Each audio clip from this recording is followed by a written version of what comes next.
ఒక అబ్బాయి తన తండ్రి దగ్గరకు వెళ్ళి, నా జీవితం విలువ ఎంత అని అడిగాడు. తండ్రి ఏమీ చెప్పకుండా ఒక మెరిసే రాయిని ఇచ్చి, దీన్ని మార్కెట్కు తీసుకెళ్ళు. ఎవరైనా ధర అడిగితే మాట్లాడకుండా 2 వేళ్లు చూపించు అన్నాడు. మార్కెట్లో ఒక ఆవిడ దాన్ని చూసి, ధర ఎంత అని అడిగింది. అబ్బాయి 2 వేళ్లు చూపించాడు. ఆమె 200 రూపాయలా? సరే కొంటాను అంది.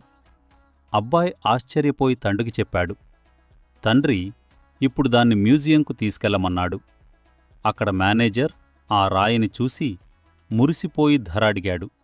అబ్బాయి మళ్లీ 2 వేళ్లు చూపించాడు. అతను 2 లక్షల రూపాయలా? తప్పకుండా కొంటాను అన్నాడు. అబ్బాయి షాకయ్యాడు.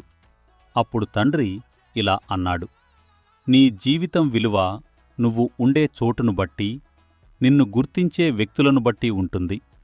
కొందరికి నువ్వు కేవలం ఒక రాయివి, మరికొందరికి ఒక అపురూపమైన వజ్రానివి.